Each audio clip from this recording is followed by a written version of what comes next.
Ladies and gentlemen, fellow citizens of Burkina Faso, and respected international leaders, I stand before you at a critical moment in our nation's journey. As many of you know, we face not only internal challenges but also pressures from the global stage. Today, I want to address a pressing issue, one that directly impacts the future of Burkina Faso's economy and our standing in the global community.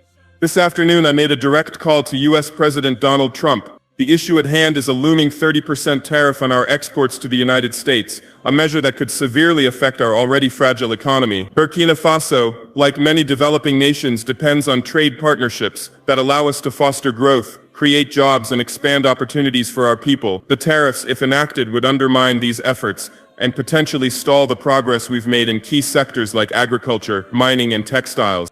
However, let me be clear, this conversation was not about pleading or asking for favors. It was a conversation about fairness and mutual respect between nations. Burkina Faso has made significant strides since I assumed leadership. We are building a stronger, more resilient nation in the face of adversity, and we do not intend to let external pressures deter us from our path. In my discussion with President Trump, I highlighted the importance of sustaining the trade benefits we currently enjoy under the African Growth and Opportunity Act, AGOA. AGOA has allowed countries like ours to thrive by providing preferential access to the U.S. market. It's a partnership that has helped us create jobs, develop industries, and foster a sense of hope among our youth. Emphasize that Burkina Faso is committed to global trade, but also to the principles of fairness. The potential 30% tariff would not only hurt Burkina Faso's economy, but could have far-reaching consequences for the stability of our region, which is already battling external threats and security challenges. Stability in West Africa contributes to global security, and it is essential that international partners recognize this. Our discussion was constructive, but we also made it clear Burkina Faso is a nation that will not stand idly by. We will engage, we will negotiate, and we will work tirelessly to ensure that our future is not defined by tariffs or foreign policies that do not consider the realities of smaller nations like ours. At this moment, I ask all of you to remain united. Whether we face tariffs or other challenges from the international community, we must stand strong as a nation. Together, we will work to safeguard our interests, support our people, and continue striving for a prosperous and peaceful Burkina Faso. My fellow Burkinabe, today I speak to you not just as your president, but as one of you, a citizen, a person who shares in the struggles and hopes of every single Burkinabe. I know that many of you are worried. I know that many of you are asking how we can protect our country, our families, and our future. And I want you to understand deeply what is at stake. The news that the United States is considering imposing a 30% tariff on our exports is not just a political issue. It is a matter of life and death for many in our country. We cannot ignore the seriousness of this decision. It could devastate thousands of livelihoods, push many families into deeper poverty, and throw the fragile economic recovery we have worked so hard to build into disarray. When I talk about the impact on our agricultural and textile industries, I am talking about the very backbone of our economy. These sectors employ hundreds of thousands of people across Burkina Faso, from the farmers in the vast plains of the center-west to the seamstresses in Ouagadougou, from the textile workers in Bobo-Dioulasso to the rural communities that depend on the exports to feed their children. These industries are lifelines. They are not just jobs, they are the foundation on which our families build their dreams. A mother who stitches clothes for a living is not just sewing fabric, she is stitching together the future of her children. A farmer who grows cotton or millet is not merely growing crops, he is growing hope, and yet we stand on the brink of watching this hope unravel, simply because of a tariff that may be imposed without fully understanding the human consequences. If these tariffs go into effect, we will see these families' work destroyed, their efforts undervalued, and their futures shattered. Let me be clear, we are not talking about abstract numbers here. We are talking about people. We are talking about the men and women who work from dawn to dusk in fields, factories, and workshops. People who struggle every day to give their families the basic necessities of life. People who, if these tariffs are enforced, may lose their jobs and their means of survival. The ripple effect of such a decision would be catastrophic. When industries are forced to cut back, when jobs are lost, entire communities face collapse. Think of the villages where parents rely on cotton exports to feed their children, or where the local markets sell textiles to sustain their families. If the flow of these goods into international markets is disrupted, these families will find themselves with nothing but uncertainty, nothing but fear. Now, I am not here to ask for pity or for charity. That is not who we are as a nation. We do not want handouts. What we want is fairness. We want to be treated with respect. We want to be given a chance to compete on an equal footing in the global market. And that is why this tariff threatens not just our economy, it threatens our very dignity as a nation. We have worked hard, not just to survive, but to grow. We have built partnerships, cultivated relationships, and created opportunities. But this tariff, if enforced, undermines that work and takes us backward. Do you know what it means when an economy like ours takes a hit this hard? It means less money to spend in the markets, less money for children's education, less money to invest in healthcare, in infrastructure, and in the future of our country. If we lose our agricultural and textile exports, we will lose critical foreign currency that we depend on to maintain our economy. The ripple effect won't just be felt by those in the fields or factories. It will touch every corner of Burkina Faso, from our schools to our hospitals, from our small businesses to our local governments. Everyone will feel the pain.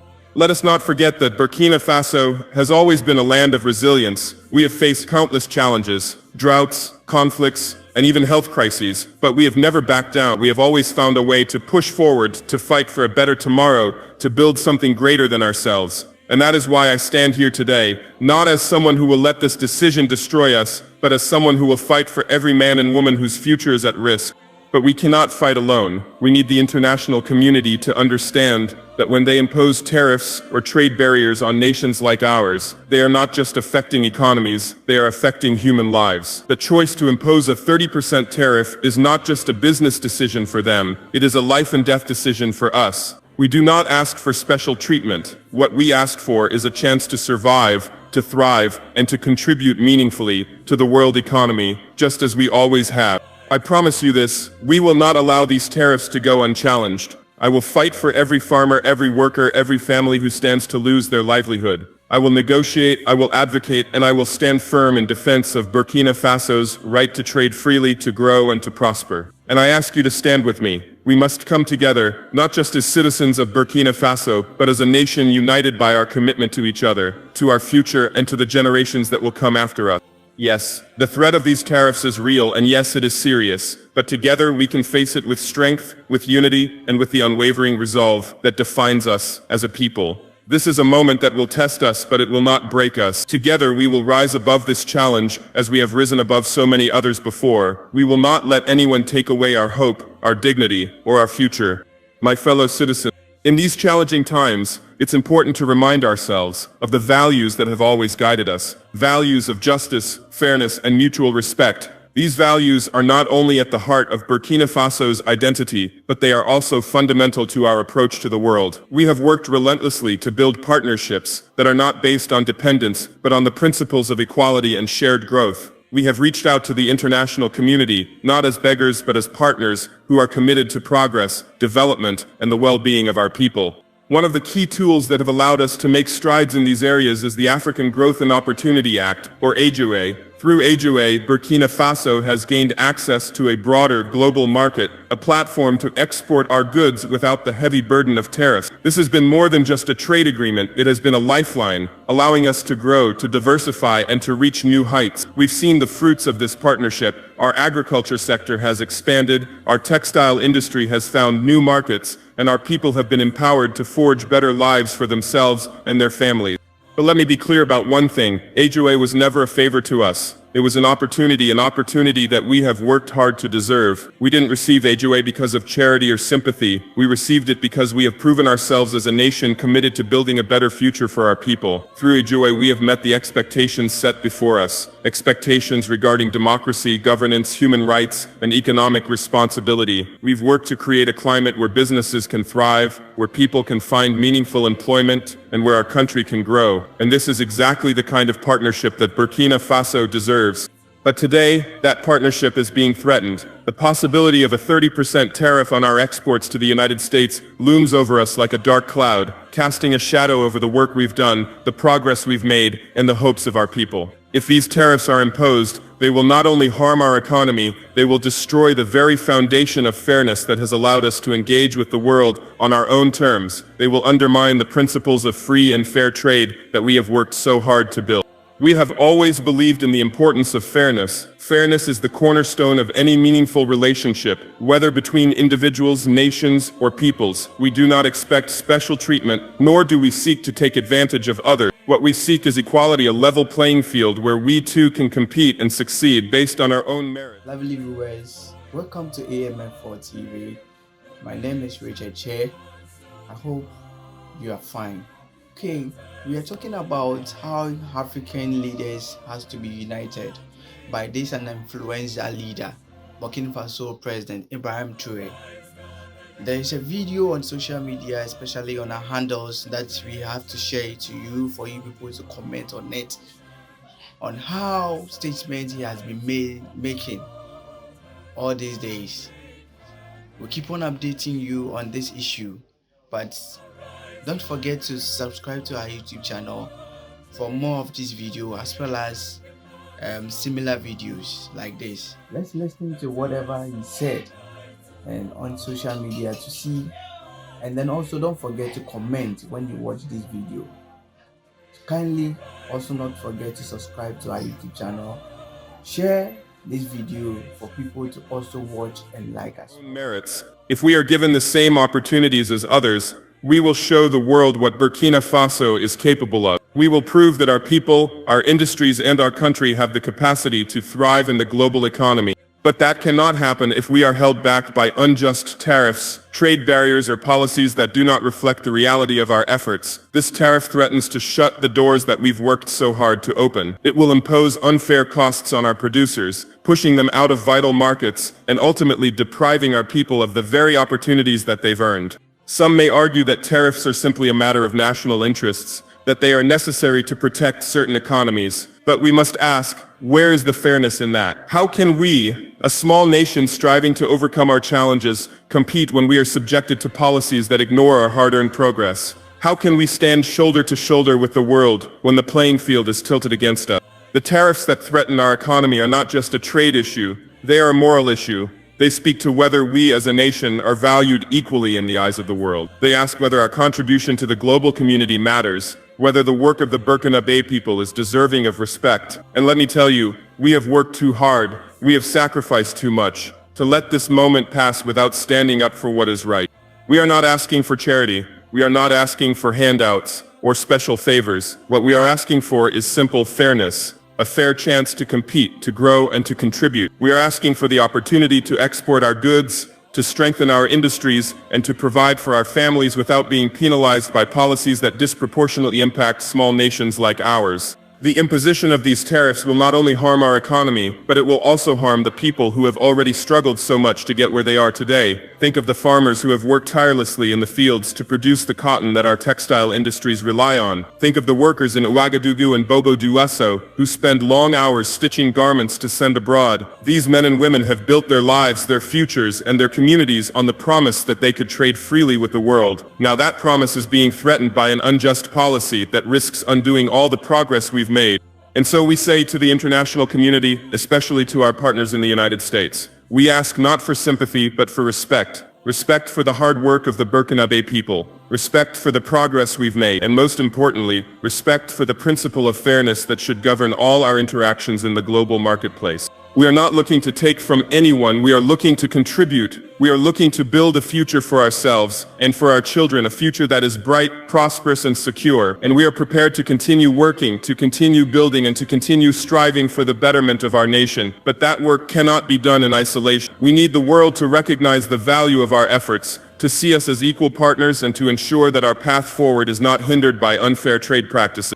So let us stand together, united as a people, and let us fight for fairness. Let us remind the world that Burkina Faso, a nation born of resilience, will never back down from the pursuit of justice. Let us continue to work for a world where no nation is left behind, where fairness reigns, and where every people have the chance to rise, to grow, and to succeed. My fellow citizens of Burkina Faso, I stand before you today with a heavy heart, not just as your president, but as someone who feels the weight of your struggles, your hopes, and your dreams. Every day I see the determination in your eyes, the tireless work in the fields, the long hours spent at the loom, the sweat on your brows as you work to build a future for your families. You are the heart and soul of our nation, and it is because of you that we have come this far. It is because of you that we have continued to push forward, even when faced with hardships that would break many nations. But now, my friends, we are faced with a threat that could undo the progress we've made, a threat that could destroy the very foundation of our economy, and I need you to understand its gravity.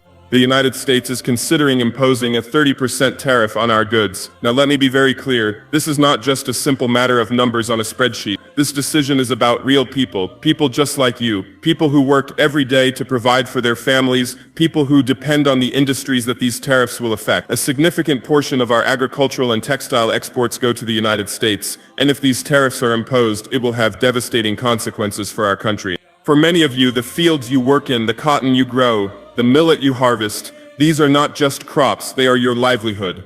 These are the products of your labor, the result of your dedication and sacrifice. And for those of you who work in textiles, who spend hours at sewing machines, weaving the fabrics that represent your skill and your craft, your work is a testament to the resilience and resourcefulness of our people. But these tariffs threaten to disrupt this delicate balance. If the flow of our goods to international markets, especially to the US, is halted or reduced because of these tariffs, entire industries could collapse. And when industries collapse, the ripple effects are felt far beyond the factories and the field.